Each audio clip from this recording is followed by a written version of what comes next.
नमस्कार, कैसे हैं आप सभी लोग। स्वागत है आपका फिक्र आपकी में। तो इस बार फिक्र हमें आपकी है, बहुत सारी खबरें हैं, लेकिन स्टूडियो में आने से पहले गर्मी लग रही थी। मैं सोचा था एसी चलवाऊं या प्याज रखूं, बताएंगे आपको एक कहानी। खैर, आज बात बंगाल के रक्त चरित्र की करेंगे। दूसरे चरण की वोटिंग से पहले बंगाल एक बार फिर हिंसा से लाल हो गया है। टीएमसी बीजेपी के समर्थकों में झड़प हुई, थाने के अंदर घुसकर हमला हुआ। केंद्रीय मंत्री ज्योतिरादित्य सिंधिया के गर्मी से बचने वाले फॉर्मूले का फैक्ट चेक करेंगे। उन्होंने कहा, भीषण गर्मी से बचने का यही है राज, जेब में रखा करो प्याज। और आंदोलन से जन्मी आम आदमी पार्टी के संयोजक अरविंद केजरीवाल का सत्याग्रह वाला ऐलान जानेंगे। वो जस्टिस स्वर्णकांता शर्मा के खिलाफ सत्याग्रह शुरू करेंगे, लेकिन वो ऐसा क्यों करेंगे? उनकी सियासी सत्याग्रह वाली पूरी फाइल खुलेगी। आपको भारतीय नौसेना की नई शक्ति के बारे में बताएंगे। स्वदेशी टॉर्पीडो नाम तक्षक, जो कि समंदर में दुश्मनों के खिलाफ हिंद का नया रक्षक होगा। इसके अलावा पाकिस्तान के उस अदृश्य धुरंधर को जानेंगे जिसने एक बार फिर से लश्कर के टेरर कैंप में दहशत मचा दी है। हाफिज सईद के करीबी आतंकी शेख यूसुफ आफरीदी को गोली मारकर उसका अंत कर दिया है। लेकिन पहले फिक्र बंगाल की, वो बंगाल जहां दूसरे चरण के लिए प्रचार का पहिया तो थम गया, लेकिन हिंसा का शोर नहीं है। सांसद पर हमला हो गया, मारपीट से लेकर बमबाजी तक की खबरें आती रहीं। मामला इतना गंभीर हो गया कि एनआईए को भी एंट्री हो गई। बंगाल की 142 सीटों पर शाम 5 बजे चुनाव प्रचार थम गया। 29 अप्रैल को यहां वोटिंग होगी, जिसके लिए बीजेपी और टीएमसी के दिग्गजों ने पूरी ताकत झोंक दी। बैरकपुर में प्रधानमंत्री नरेंद्र मोदी थे। वहां से लगभग 60 किलोमीटर दूर हुगली में गृह मंत्री अमित शाह बीजेपी के लिए वोट मांग रहे थे, जबकि हुगली से लगभग 50 किलोमीटर दूर कोलकाता में सीएम ममता बनर्जी ने पदयात्रा की। आखिरी दिन एक तरफ पीएम मोदी की रैली चल रही थी, तो दूसरी तरफ ममता बनर्जी भवानीपुर में पैदल मार्च कर रही थी। भवानीपुर से ही ममता चुनाव मैदान में है, जहां बीजेपी ने उनके खिलाफ शुभेंदु अधिकारी को उतारकर मुकाबले को दिलचस्प बना दिया। ममता के लिए यह सबसे सुरक्षित सीट है, लेकिन शुभेंदु के आने से चुनौती बढ़ गई है। भवानीपुर की पैदल यात्रा में वो स्कूटी पर भी प्रचार करती दिखी, यानी पदयात्रा और स्कूटी यात्रा। ममता बनर्जी के प्रचार का ये अपना अलग और अनूठा तरीका है।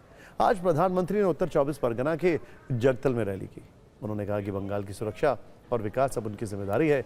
उन्होंने लोगों से कहा कि बंगाल में परिवर्तन पक्का है। अभी मैं जा रहा हूं, 4 मई को शपथ ग्रहण में फिर से आना ही है। वहीं ममता बनर्जी ने आरोप लगाया कि वो ईवीएम में चिप लगा देंगे। वोट करने से पहले मशीन को देख लीजिएगा। ममता का ज्यादा फोकस ईवीएम में छेड़छाड़ से जुड़े आरोपों पर रहा। एक बार सुनिए प्रचार के आखिरी दिन दोनों नेता एक दूसरे पर क्या क्या आरोप लगाते रहे। ये रोड शो मेरे लिए राजनीतिक कार्यक्रम नहीं रहा।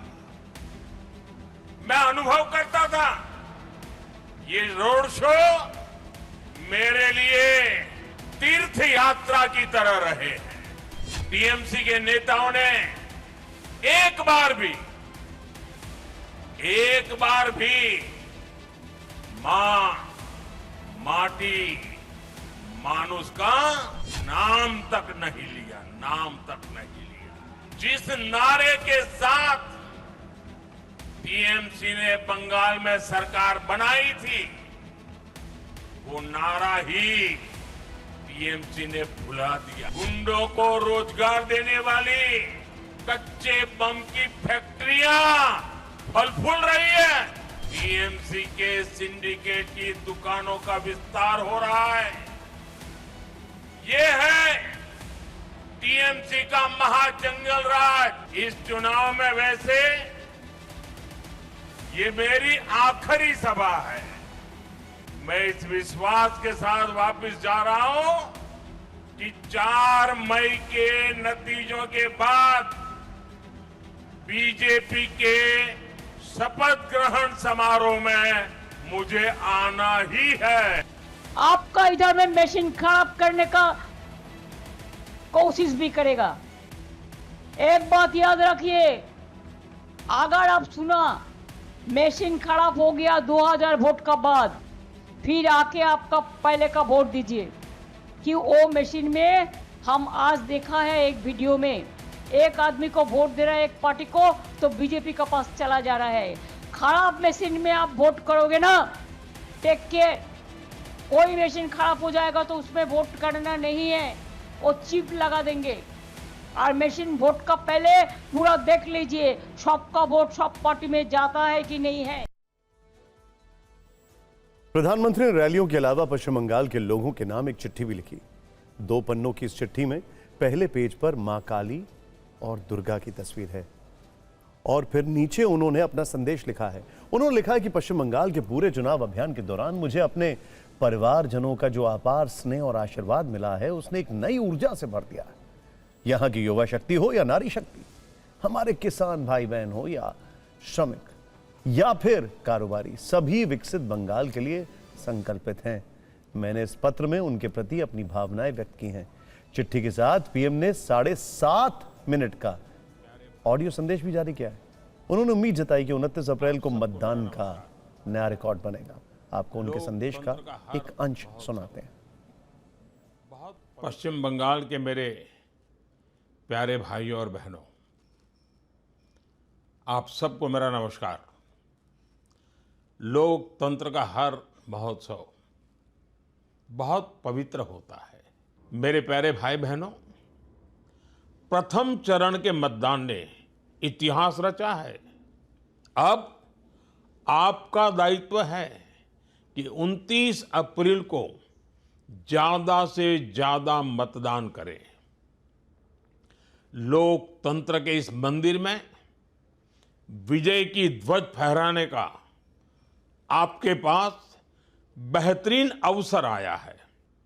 बंगाल के उज्जवल भविष्य को लेकर, बंगाल की युवा पीढ़ी के उज्जवल भविष्य के लेकर बीजेपी का जो रोडमैप है, उस रोडमैप को रेखांकित करने का, आप सब के सामने प्रस्तुत करने का अवसर मिला। प्रचार के बीच ही गृह मंत्री अमित शाह गंगा सागर तीर्थ पहुंचे। उन्होंने वहां की तस्वीरें सोशल मीडिया पर शेयर भी की। पोस्ट लिखा, सब तीर्थ बार बार, गंगा सागर एक बार। गंगा और सागर की संगम स्थली गंगा सागर में पूजन अर्चन का सौभाग्य प्राप्त हुआ।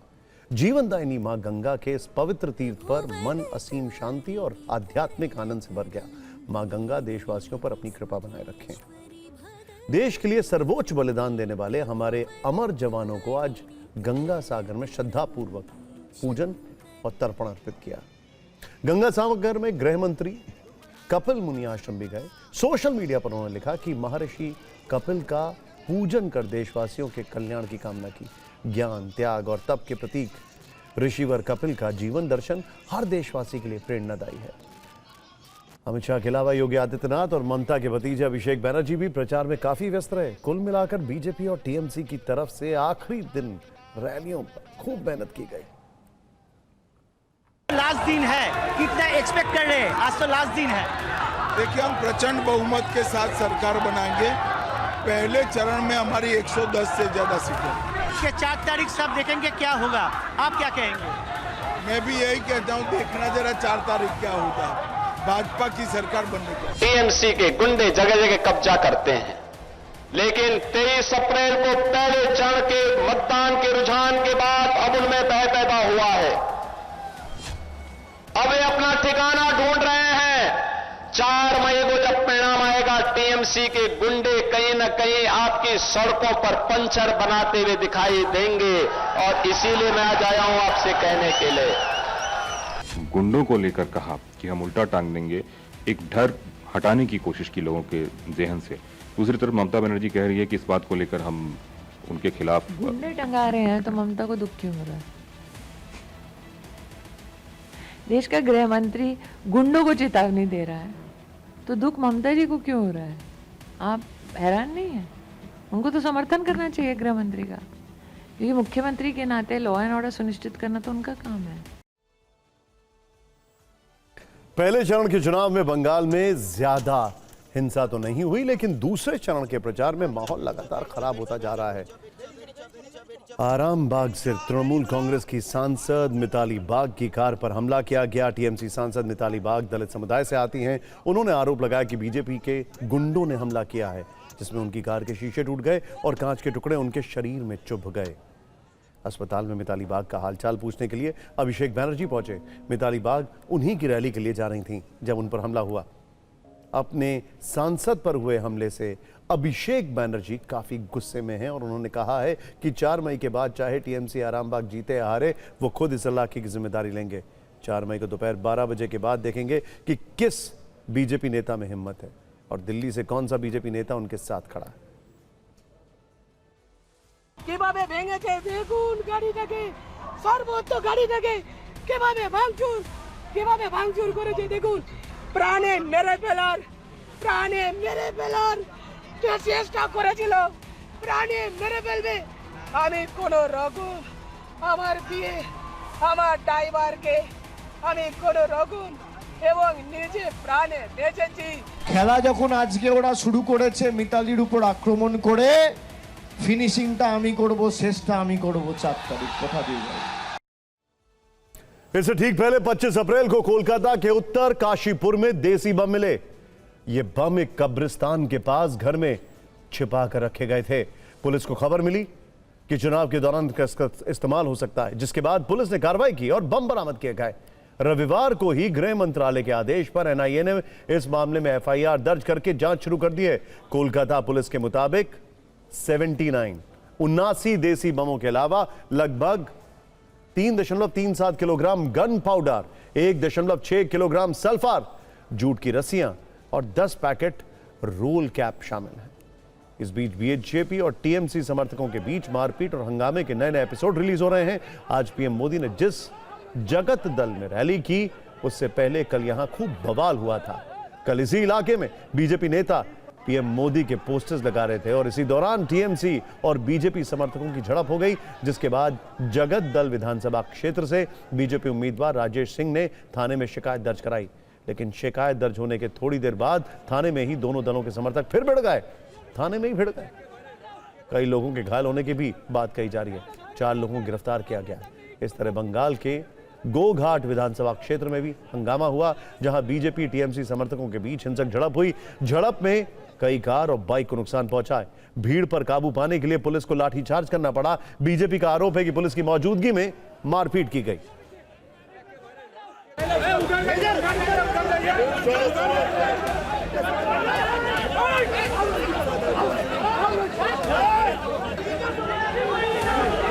तो हम लोग सब आदमी वहाँ, हमारा पार्टी का वार्का लोग जितना था, उन लोग को लेके थाना में गया, जगुदल थाना में एफआईआर करने के लिए, रद्द करने के लिए।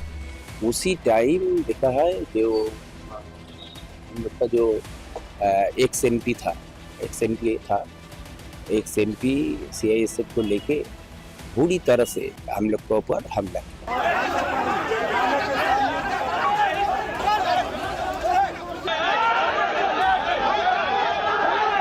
हमारा फ्लैक्स फाड़ दिया गया, हमारे पार्टी ऑफिस में अंदर जाके भांगचूर किया। इस घटना को लेकर हम लोग थाना में अभियोग करने आए थे। थाना में जब हम लोग अभियोग जनाने गए, उसी समय अर्जुन सिंह अपने केंद्र वाहिनी को लेकर, सीआईएसएफ सिक्योरिटी को लेकर अचानक हम लोगों के कर्मी के ऊपर हमला कर दिया, जिसमें हमारे सौरभ सिंह पुलिस के सामने थाना के अंदर सीसीटीवी फुटेज है।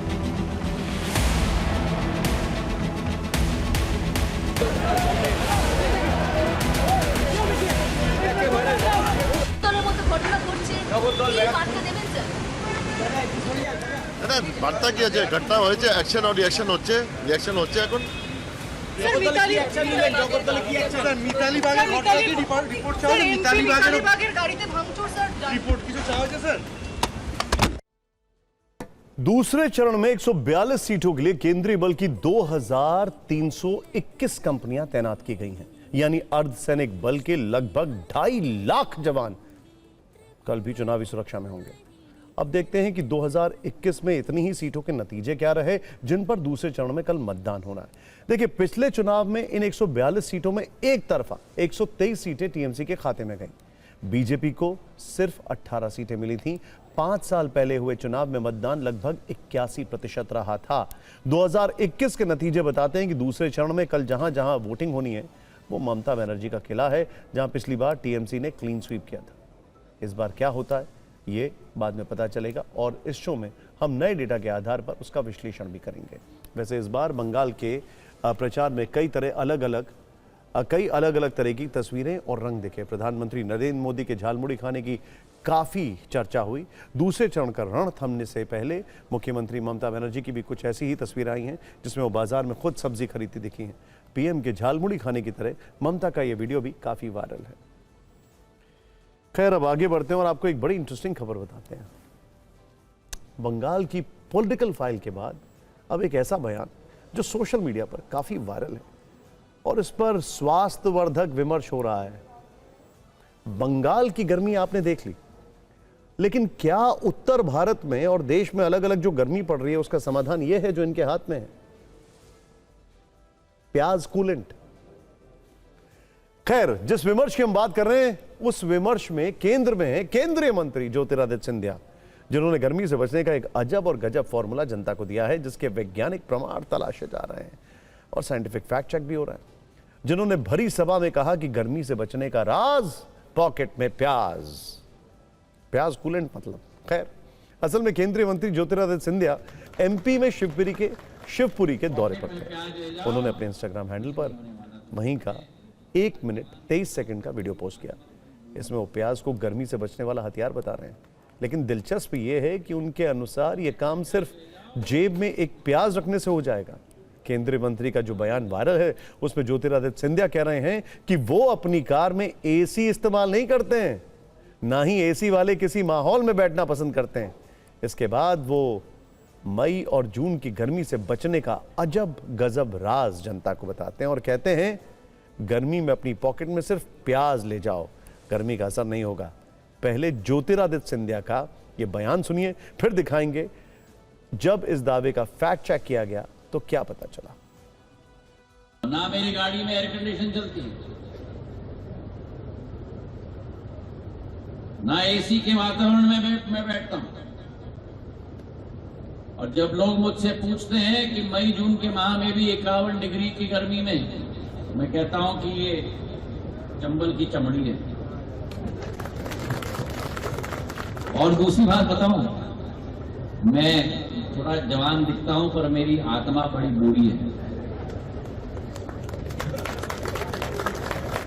पॉकेट में प्याज ले जाओ, कुछ नहीं होने वाला तुमको। और आधुनिक युग में सभी डब्बे लेके घूम रहे हैं, संचार मंत्री प्याज लेके घूम रहे हैं।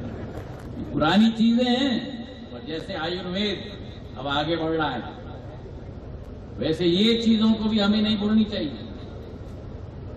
जून के माह में 51 डिग्री भी होगा तो सिर के ऊपर पट्टा लगाओ, पॉकेट में प्याज डालो, भगवान का नाम, अरे दादा के पॉकेट में भी प्याज दो। देखो, यही तो हुई बात। बताइए, पॉकेट में प्याज ना हो गया, पॉकेट में एसी हो गया। मध्य प्रदेश के शिवपुरी में लाखों करोड़ों की योजनाओं के ऐलान के बीच सिंधिया का गर्मी से बचने का ये फॉर्मूला वहां के लोगों को काफी पसंद आया, लेकिन सोशल मीडिया पर बहस वाली लू चलने लगी है। फैक्ट चेक होने लगा कि क्या वाकई ऐसा संभव है? क्या सिर्फ जेब में एक प्याज रखने से गर्मी से बचा जा सकता है? जब इसकी जांच की गई तो पता चला जेब में प्याज रखकर लू या प्रचंड गर्मी से बचने का दावा एक बहुत ही पुरानी भारतीय मिथक और पारंपरिक मान्यता है। लेकिन विज्ञान और चिकित्सा के क्षेत्र में इस पर क्या लिखा है वो देखिए। डॉक्टर्स के अनुसार कच्चा प्याज खाना सेहत के लिए बहुत फायदेमंद होता है। प्याज के अंदर क्यूरसेंटीन नाम का एक एंटीऑक्सीडेंट होता है। इसके अलावा प्याज में पानी की अच्छी खासी मात्रा होती है जो गर्मियों में शरीर को हाइड्रेट रखने में मदद कर सकता है। लेकिन इसे सिर्फ कपड़ों में या जेब में रखने से शरीर के तापमान पर किसी भी तरह का असर नहीं पड़ता। ना ही जेब में रखा हुआ प्याज बाहर की गर्म हवा शरीर तक पहुंचने से रोकता है। यानी जेब में प्याज रखने से गर्मी से बचा जा सकता है, इसका कोई वैज्ञानिक प्रमाण तो नहीं। कहने का मतलब यह है कि जेब में प्याज रखने से ना तो शरीर का तापमान कम होता है, ना ही हीट स्ट्रोक से बचाता है ये। इस पर हेल्थ एक्सपर्ट्स को भी सुनना जरूरी है। प्याज के बारे में पुरानी कहावत है, प्याज लू से रोकती है, बट ऐसी लू से नहीं रोकेगी प्याज। मेरे हिसाब से प्याज लेके चलोगे तो लू से नहीं रुक पाएंगे। एक्सपोजर से ही बचना है। प्याज का इसमें ऐसी गर्मी में कोई रोल नहीं है। प्याज में ऐसा कुछ नहीं होता है जिससे हीट स्ट्रोक ना हो, ये मिथ भी है और पुरानी बात है, इसलिए मैं इसको बिल्कुल से खारिज नहीं करूँगा। प्याज के अपने फ़ायदे हैं, प्याज को खाने से अच्छा होगा। डॉक्टर्स के अनुसार प्याज जेब में रखना गर्मी से बचने का कोई उपाय नहीं है, लेकिन अगर आप वास्तव में गर्मी से बचना चाहते हैं तो कुछ प्रमाणित तरीकों को अपनाएं। ध्यान से सुनिएगा। शरीर को अच्छे से हाइड्रेट रखें, इसके लिए पर्याप्त मात्रा में पानी पीजिए। पानी के अलावा नींबू पानी, नारियल पानी, छाछ या ओआरएस का घोल लें। साथ ही हल्के रंग के, ढीले और सूती कपड़ों का इस्तेमाल करें ताकि पसीना सूख सके। साथ ही बाहर निकलते वक्त सिर ढकें, इसके लिए छाता, टोपी, गमछे का भी इस्तेमाल करें और कोशिश करें कि दोपहर 12 से 3 बजे के बीच प्रचंड धूप में बाहर निकलने से बचें।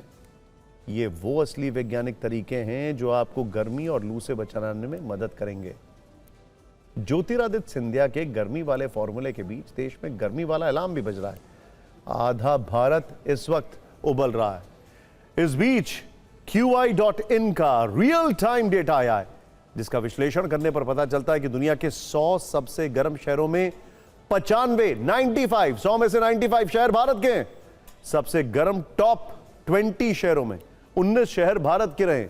इसमें ज्यादा शहर यूपी, एमपी, महाराष्ट्र, तेलंगाना के शामिल हैं, जहां सबसे ज्यादा गर्मी रही। यूपी का झांसी, एमपी का ओरछा और ओडिशा के बालनगीर का नाम टॉप पर रहा, जहां तापमान 45 डिग्री से भी ज्यादा दर्ज किया गया है, जिसने गर्मी के पिछले रिकॉर्ड्स को भी तोड़ दिया है। AQI.in का यह डेटा है। रविवार को गर्मी ने सबसे ज्यादा लोगों को बेहाल कर दिया है, जब राजस्थान, यूपी और महाराष्ट्र के 7 शहरों में तापमान 46 डिग्री सेल्सियस के पार चला गया।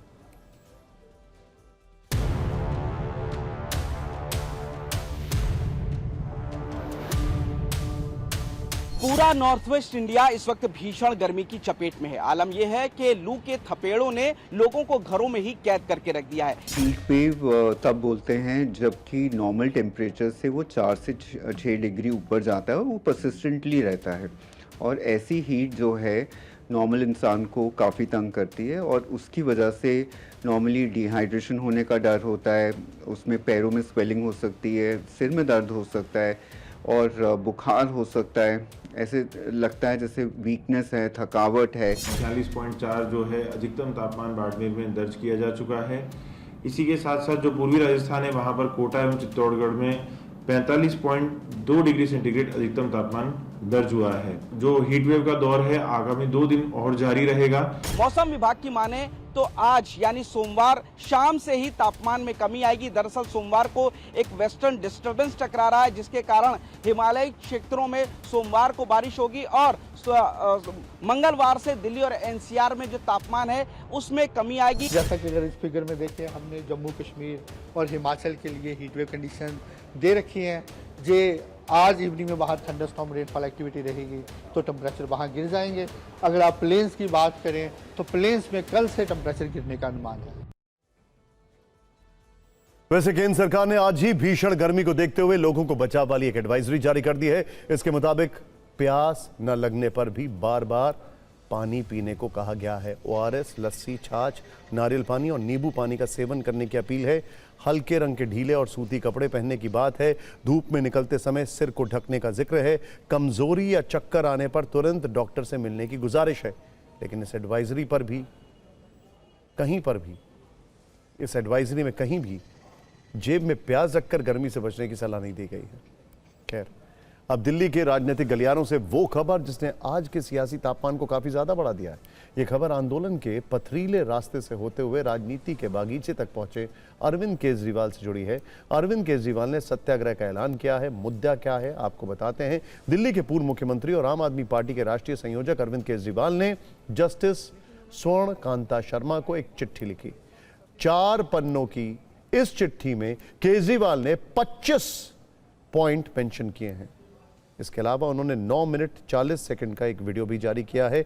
इस चिट्ठी और वीडियो के जरिए अरविंद केजरीवाल ने ऐलान किया है कि शराब घोटाला मामले में वो अब जस्टिस स्वर्णकांता शर्मा की कोर्ट में पेश नहीं होंगे।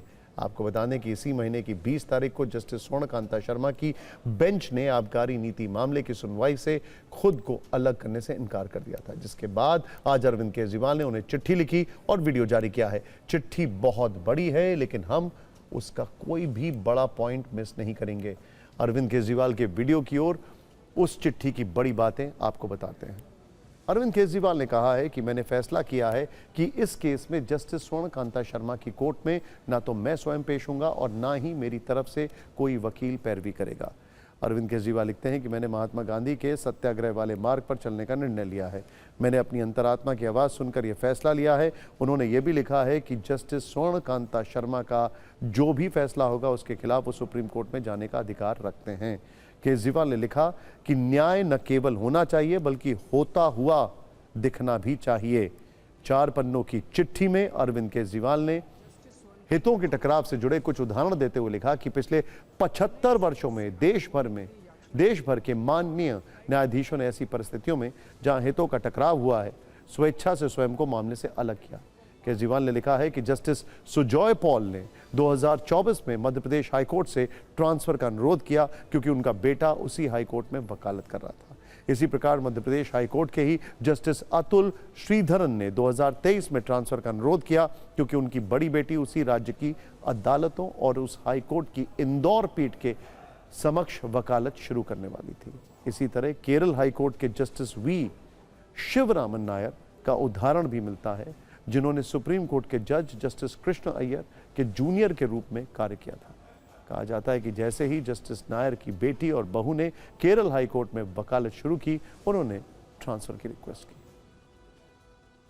मैंने जस्टिस स्वर्णकांता शर्मा जी से पूरे सम्मान के साथ अनुरोध किया कि वो इस कन्फ्लिक्ट ऑफ इंटरेस्ट जैसे कारणों की वजह से इस केस से खुद को अलग कर लें, लेकिन उन्होंने मेरी दलीलें खारिज कर दी और फैसला दिया कि वो स्वयं ही ये केस सुनेंगी। ऐसी दुविधा के मौके पे बापू ने हमें सत्याग्रह का रास्ता दिखाया। बापू के दिखाए रास्ते पर चलते हुए सत्याग्रह की भावना से अब मैंने फैसला किया है कि मैं इस केस में जस्टिस स्वर्णकांता जी के कोर्ट में ना तो स्वयं पेश होऊंगा और ना ही मेरी तरफ से कोई वकील पैरवी करेगा। ये बात आज मैंने एक पत्र लिखकर जस्टिस स्वर्णकांता जी को भी सूचित कर दिया है। अरविंद केजरीवाल की चिट्ठी और उनके वीडियो पर सियासी पारा चढ़ते देर नहीं लगी। अरविंद केजरीवाल ने फैसले को अपनी अंतरात्मा की आवाज बताया तो दिल्ली बीजेपी के अध्यक्ष वीरेंद्र सचदेवा ने कहा कि अंतरात्मा नहीं, यह अपराधी की आवाज है।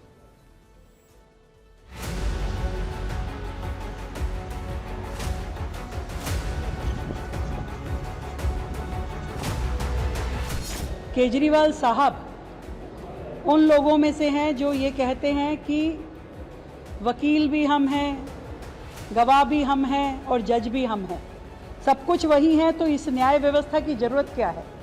हमेशा न्याय व्यवस्था पे प्रश्न चिन्ह लगाना, संवैधानिक संस्थाओं को गाली देना, यही इनका वर्क कल्चर है और यही इनकी मानसिकता बन गई है। लिटिगेंट और अदालत के बीच में मामला है, तो इसलिए ये तो उनके विवेक पे ऊपर है और दूसरा अदालत के विवेक के ऊपर है कि इसको दोनों किस तरह से लेते हैं, इसके ऊपर कोई टिप्पणी बनती नहीं। ये अंतरात्मा की आवाज़ नहीं है, ये एक अपराधी की आवाज़ है। वो इस बात को जानते हैं कि शराब घोटाले में उन्हें सजा मिलनी तय है क्योंकि उन्होंने चोरी भ्रष्टाचार लूट किया है, लेकिन जिस तरह से वो माननीय न्यायालय और माननीय न्यायाधीश को अपनी निजी स्वार्थ के लिए घसीट रहे, ये दुर्भाग्यपूर्ण है, दुखद है, ये अराजकता है और इसके लिए इनको कड़े से कड़ा दंड मिलना चाहिए। कोई अपराधी ये तय नहीं करेगा कि इसको पेश होना है या नहीं होना, कोई अपराधी ये तय नहीं करेगा कि जज कौन होगा। तो मुझे लगता है कि ये जो फैसला है वो सही इसलिए भी है कि 6 बार इन्हीं जज महोदया ने हमारे खिलाफ फैसला दिया हाई कोर्ट से, जिसको सुप्रीम कोर्ट ने बदला। अरविंद केजरीवाल ने सत्याग्रह आंदोलन की बात यूं ही छेड़ दी। अगर अरविंद केजरीवाल की पूरी राजनीतिक यात्रा को देखें तो एक बात साफ दिखती है कि आंदोलन उनका राजनीतिक ईंधन रहा है। इसीलिए जब भी वो किसी राजनीतिक या कानूनी टकराव की स्थिति में होते हैं तो आंदोलन के आजमाए हुए रास्ते पर लौट जाते हैं, यानी आंदोलन के जरिए नैतिक दबाव वाला रास्ता, परसेप्शन बनाने वाला रास्ता। केजरीवाल एक कानूनी लड़ाई को आंदोलन का रूप देने की कोशिश कर रहे हैं ताकि नैरेटिव कोर्ट से निकलकर जनता की अदालत में शिफ्ट हो जाए। खैर, अब डिफेंस सेक्टर से एक शुभ समाचार। भारत की रक्षा ताकत को नई धार देते हुए भारत डायनामिक्स लिमिटेड ने भारतीय नौसेना के लिए एक अत्याधुनिक वायर गाइडेड हैवीवेट टॉर्पीडो तैयार किया है। आधिकारिक रूप से इसका कोई नाम नहीं रखा गया है, लेकिन सूत्रों का कहना है कि इस टॉर्पीडो का नाम तक्षक हो सकता है। यह torpedo naval science and technological laboratory को सौंप दिया गया है। यह टॉर्पीडो पूरी तरह स्वदेशी है। इसे डीआरडीओ ने डिजाइन किया है और बीडीएल ने निर्माण किया। इस टॉर्पीडो की रेंज करीब 40 किलोमीटर है और इसकी रफ्तार 70 से 75 किलोमीटर प्रति घंटा है। यह 400 मीटर तक की गहराई में तेजी से अपने टारगेट की तरफ बढ़ सकता है। कम आवाज और ज्यादा स्टेल्थ वाला इलेक्ट्रॉनिक प्रोपल्शन इसकी सबसे बड़ी खूबी है। सबसे खास बात यह कि यह टॉर्पीडो वायर गाइडेड सिस्टम से लैस है, यानी लॉन्च होने के बाद भी ऑपरेटर इसे कंट्रोल कर सकता है और जरूरत पड़ने पर इसकी दिशा बदल सकता है।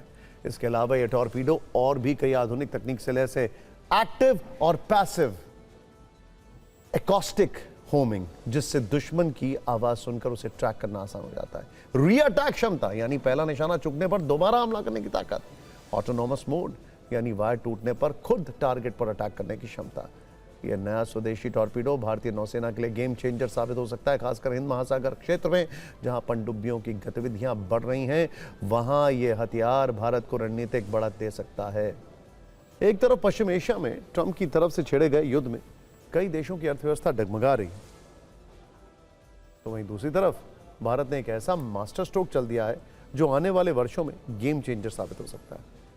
भारत और न्यूजीलैंड के बीच एक दशक के इंतजार के बाद आखिरकार ऐतिहासिक फ्री ट्रेड एग्रीमेंट पर मोहर लग गई है। पिछले एक वर्ष में आपने मदर ऑफ ऑल डील्स के बारे में सुना होगा, फादर ऑफ ऑल डील्स की भी चर्चा हुई, लेकिन भारत और न्यूजीलैंड में जो समझौता हुआ है उसे once in a decade deal कहा जा रहा है, यानी दशकों में एक बार होने वाली डील। आज भारत के वाणिज्य मंत्री पीयूष गोयल और न्यूजीलैंड के ट्रेड मिनिस्टर टॉड मैकले की मौजूदगी में इस ऐतिहासिक करार पर हस्ताक्षर किए गए। एक आम नागरिक से लेकर देश के बड़े बड़े उद्योगपतियों तक यह डील हर किसी के लिए नए अवसर लेकर आई है, जिसे पिछले साल फिर शुरू किया गया और अब यह भारत के सबसे तेजी से पूरे होने वाले व्यापारिक समझौते में से एक बन गया। इस डील से कुछ घंटों पहले न्यूजीलैंड के पीएम क्रिस्टोफर लक्सन ने इन तस्वीरों को पोस्ट किया। इसके साथ उन्होंने लिखा कि सिर्फ एक वर्ष पहले उनकी पीएम मोदी से मुलाकात हुई थी। कई दशकों से लोग कहते आ रहे थे कि समझौता कभी नहीं होगा, लेकिन आज ये डील साइन हो रही है। ये एक पूरे जनरेशन में एक बार होने वाली डील है, जिससे न्यूजीलैंड के एक्सपर्ट्स को भारत के 140 करोड़ लोगों तक पहुंच मिलेगी, जो बहुत जल्द दुनिया की तीसरी सबसे बड़ी अर्थव्यवस्था बनने वाला है। देखिए, इस डील पर साइन होने के बाद न्यूजीलैंड के पीएम और प्रधानमंत्री, भारत के प्रधानमंत्री नरेंद्र मोदी ने क्या कहा। क्रिस्टोफर लक्सन ने कहा है कि यह डील ऐतिहासिक मील का पत्थर है जो दोनों देशों के लिए बड़े अवसर लेकर आई है। तो वहीं पीएम मोदी ने कहा कि यह ऐतिहासिक क्षण है जो विकास को अभूतपूर्व गति देगा। न्यूजीलैंड के पीएम ने कहा कि 13 महीने पहले भारत में पीएम मोदी से फ्री ट्रेड पर बात हुई थी। तो वहीं पीएम मोदी ने कहा कि अब इस डील से न्यूजीलैंड भारत में $20 बिलियन का निवेश करेगा। क्रिस्टोफर लक्सन ने कहा यह सिर्फ शुरुआत है, अगला अध्याय और भी रोमांचक होगा। तो वहीं पीएम मोदी ने कहा कि इस डील में दोनों देशों के लिए समृद्ध और गतिशील भविष्य है। यानी भारत और न्यूजीलैंड के प्रधानमंत्री इस समझौते को गेम चेंजर बता रहे हैं। दुनिया भर में पिछले एक वर्ष में ट्रंप के टैरिफ वाले शोर के बीच ये भारत का बहुत बड़ा आर्थिक दाव है। न्यूजीलैंड से हुई गेम चेंजर डील में आखिर भारत को क्या मिलने वाला है, पहले से समझते हैं। पहले भारत से एक्सपोर्ट किए जाने वाले 450 उत्पादों पर 10% सीमा शुल्क लगता था, लेकिन इस डील के तहत न्यूजीलैंड जीरो टैरिफ लगाएगा। भारत से एक्सपोर्ट किए जाने वाले कपड़े, चमड़े के उत्पाद, जूते, कालीन और ऑटोमोबाइल पुर्जों पर कोई शुल्क नहीं देना होगा। इस डील से भारत के उद्योगों को बहुत बड़ा फायदा होगा। न्यूजीलैंड में भारत के उत्पादों को बड़ा बाजार मिलेगा। Textile, leather, footwear, engineering goods, इन सभी सेक्टर्स में तेजी से रफ्तार आएगी। इसके अलावा न्यूजीलैंड भारत में $20 बिलियन का निवेश करेगा। न्यूजीलैंड एक नया रोजगार वाला सिस्टम शुरू कर रहा है, जिसके जरिए 5000 भारतीय पेशेवर 3 वर्ष तक वहां जाकर काम कर सकेंगे। इस डील का सीधा मतलब है कि नौकरियां बढ़ेंगी, एक्सपोर्ट बढ़ेगा, भारत की ग्लोबल पकड़ मजबूत होगी। अब सवाल है कि आखिर भारत ने बदले में क्या दिया? इस डील से न्यूजीलैंड का क्या फायदा होगा? भारत ने 95% द्विपक्षीय व्यापार में 70% उत्पादों पर टैरिफ पे छूट दी है। न्यूजीलैंड से इंपोर्ट की जाने वाली लकड़ी, ऊन, भेड़ का मांस और कच्चा चमड़ा पर टैरिफ हटेगा। 35.60% उत्पादों पर 3, 5, 7 या 10 साल में टैरिफ हटेगा। वाइन, दवाएं, एल्यूमिनियम, लोहा, स्टील के सामान पर छूट दी गई है। इस डील में भारत के किसानों के हितों का पूरा ध्यान रखा गया है। देश हित को देखते हुए लगभग 30% उत्पादों को डील से दूर रखा गया है। डेयरी के सामान जैसे दूध, दही, चीज, कृषि उत्पादों और आर्म्स एम्युनिशन डील से बाहर रखे गए। वाणिज्य मंत्री पीयूष गोयल ने साफ किया है कि वो न्यूजीलैंड के कीवी किसानों का स्वागत करते हैं, लेकिन भारतीय किसानों के हितों के साथ कोई समझौता नहीं किया जाएगा।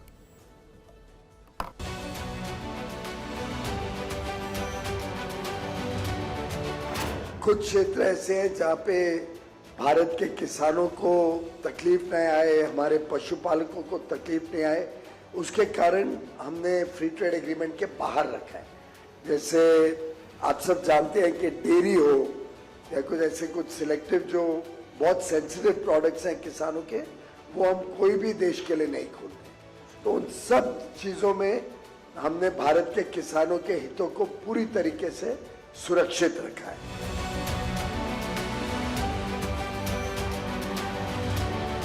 New Zealand and India are natural partners. We're connected by people, by education, by shared democratic values, and by a belief in enterprise as a driver of opportunity.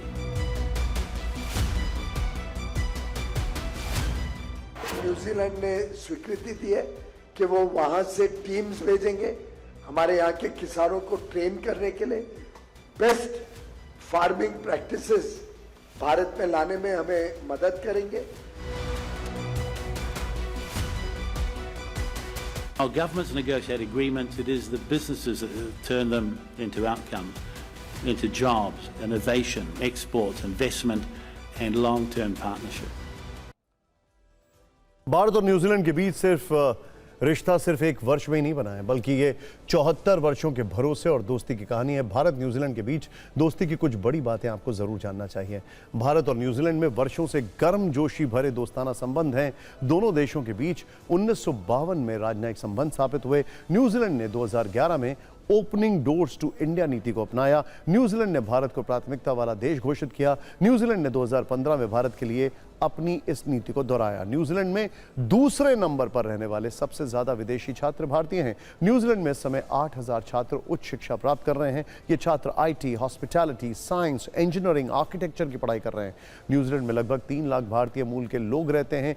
इनमें से लगभग 70,000 भारतीय पासपोर्ट धारक हैं। हिंदी न्यूजीलैंड में 5वीं सबसे ज्यादा बोली जाने वाली भाषा है। यानी ये रिश्ता सिर्फ सरकारों का नहीं है, बल्कि लोगों का है, संस्कृतियों का है। और अब यही पुराना भरोसा नए आर्थिक रिश्तों में तब्दील हो रहा है।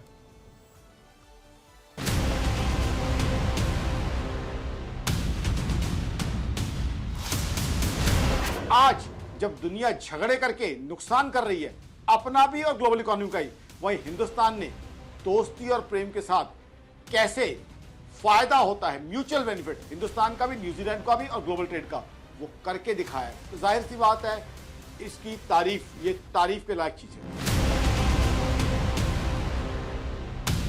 तो इंडिया 1.4 बिलियन लोगों की मार्केट है। फिर हमारे साथ हमारे 40 कंट्रीज से ऊपर का हमारा FTA है, 48 कंट्रीज से, जिसमें अफ्रीका भी आ गया, मिडल ईस्ट भी आ गया, यूरोप भी आ गया और अमेरिका भी आ गया। तो ये एक बेस बन जाएगा न्यूजीलैंड के लिए पूरी वर्ल्ड के साथ ट्रेड करने के लिए। हमारा इंजीनियरिंग पॉइंट ऑफ व्यू से है कि हम इनको डेयरी मशीनरी देंगे, कुछ ऑटोमोबाइल्स भी देंगे, प्लस मेडिकल इक्विपमेंट का मशीनरी भी देंगे, मेडिकल इक्विपमेंट्स देंगे। So I think overall for engineering it's a good sector and we are about 22% of exports to New Zealand. देखिए, भारतीय उत्पादों के एक्सपोर्ट के ग्लोबल शेयर को बढ़ाने में आज जो FTA साइन हुआ है वो अपने आप में बड़ी भूमिका निभाएगा। तो भारत पूरे विश्व में ट्रेड और इंडस्ट्री के लिए एक बड़ा हब बन रहा है। इससे दो चीज़ें साबित होती हैं। पहला कि भारत अब विश्व व्यापार में अपनी भूमिका निभाने के लिए तैयार है, अपनी इकोनॉमी को ग्लोबल इकोनॉमी से इंटीग्रेट करने के लिए तैयार है। पाकिस्तान में लश्कर तैयबा के नेटवर्क पर अदृश्य शूटर की मार पड़ रही है। खबर जरा ध्यान से देखिएगा, बड़ी इंटरेस्टिंग खबर अब आपको बता रहे हैं। इस संगठन के खूंखार आतंकी रहस्यमय तरीके से मारे जा रहे हैं। आतंकी का अंत कौन कर रहा है, यह अभी राज भी है और सवाल भी है, लेकिन इन दरिंदों में दहशत जरूर है। इस लिस्ट में लेटेस्ट नाम है पाकिस्तान में लश्कर के प्रांतीय हेड शेख यूसुफ आफरीदी का। हाफिज सईद का के इस करीबी शेख का खात्मा हो गया है। खैबर पख्तूनवा में अज्ञात बंदूकधारियों ने गोली मारकर उसे मौत के घाट उतार दिया है। ब्रेन वॉश करने और रणनीति बनाने में इसे माहिर माना जाता था। वो खैबर पख्तूनवा के में संगठन का ब्रांच हेड था। हाफिज के राइट हैंड रहे शेख आफरीदी के मुख्य रूप से 5 काम थे। पूरे खैबर में लश्कर तैयबा के नेटवर्क को संभालता था, साथ ही जिहादियों के बीच तालमेल बिठाना भी उसी का काम था। स्थानीय मदरसों और मस्जिदों के जरिए युवाओं को कट्टरपंथी बनाना, युवाओं की ट्रेनिंग के बाद हमलों के लिए जम्मू कश्मीर भेजना, ISIS की ओर से लड़ाकों की भर्ती में भी वो एक्टिव था। ऐसी रिपोर्ट्स हैं कि जम्मू कश्मीर में पिछले कुछ वर्षों में हुए कई आतंकी हमलों के पीछे उसी का दिमाग और नेटवर्क काम कर रहा था। वो अपने कबीलाई संपर्कों का इस्तेमाल कर घुसपैठ के रास्तों और रसद की सप्लाई को आसान बना रहा था। हाफिज सईद के करीबी सर्कल के लिए यह दूसरा बड़ा झटका है। शेख आफरीदी की मौत से खैबर पख्तूनवा में लश्कर का ढांचा पूरी तरह चरमरा गया है। शेख यूसुफ आफरीदी की हत्या इस साल की इकलौती घटना नहीं है। 2026 की शुरुआत से अब तक लश्कर और हिजबुल मुजाहिदीन जैसे आतंकी संगठन के 30 से ज्यादा कमांडर मारे जा चुके हैं। यह हत्याएं लाहौर, कराची, पंजाब, सिंध और बलूचिस्तान जैसे इलाकों में लगातार हो रही हैं। पाकिस्तानी अधिकारियों की इस पर रहस्यमयी चुप्पी है। विशेषज्ञ आतंकी संगठनों के आपसी झगड़े या किसी सीक्रेट ऑपरेशन से जोड़कर देख रहे हैं। अब ग्लोबल फिक्र अमेरिका ईरान तनाव की, जिसमें ट्रंप और ईरान की ओर से नई धमकियों का आगाज हुआ है। दोनों ही तरफ से जुबानी शोले फिर से भड़कने लगे हैं। ट्रंप ने धमकी दी है कि ईरान ने अगर समझदारी नहीं दिखाई तो और ज्यादा तबाही मचेगी। इस धमकी का जवाब ईरान के राष्ट्रपति मसूद पेजेशकिन ने दिया। उन्होंने कहा कि अमेरिका पहले होर्मुज से नाकाबंदी हटाए, इसके बाद ही कोई बात होगी। ट्रंप ने धमकी दी है कि 3 दिन में समझौता नहीं हुआ तो ईरान की पाइपलाइन में विस्फोट होगा। इसके जवाब में ईरान के उपराष्ट्रपति इस्माइल इस्फहानी ने चेतावनी दी है कि ईरान के ऑयल फील्ड को नुकसान हुआ तो ईरान अरब में विनाश लाएगा। ट्रंप ने धमकी दी है कि अमेरिकी नाकाबंदी से ईरान को बहुत बड़ा आर्थिक नुकसान पहुंच रहा है। तो जवाब में ईरानी संसद के स्पीकर कालीबाफ ने कहा है कि बाब अल मंदेब कार्ड चलना बाकी है। असल में ट्रंप ने एक इंटरव्यू में कहा था कि ईरान अमेरिकी नाकाबंदी से अगर तेल का निर्यात नहीं कर पाएगा तो उसकी पाइपलाइन में दबाव बढ़ेगा, जिसके बाद पाइपलाइन तकनीकी और प्राकृतिक कारणों से फट जाएगी, जिसके बाद ईरान को आर्थिक के साथ साथ जान माल का नुकसान भी उठाना पड़ेगा।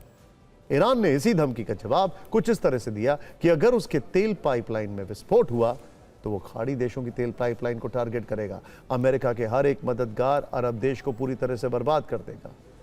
नई चेतावनी के मुताबिक ईरान बाब अल मंदेब रूट को भी बंद कर सकता है। ऐसा हुआ तो पश्चिमी देशों पर यह ईरान का आर्थिक न्यूक्लियर बम विस्फोट जैसा होगा।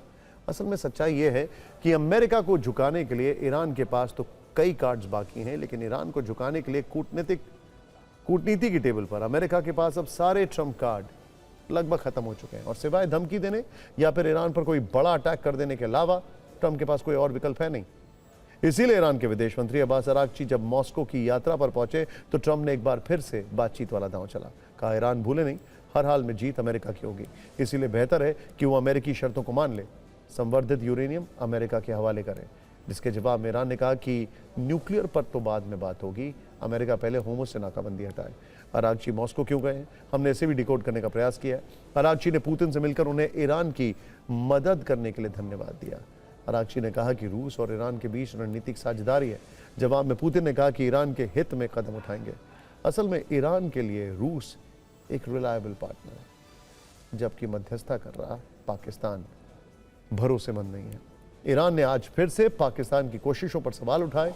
ईरानी सांसद इब्राहिम रेजाई ने आरोप लगाया कि पाकिस्तान की मध्यस्थता विश्वसनीय नहीं है। पाकिस्तान हमेशा ट्रंप के हितों का ध्यान रखता है।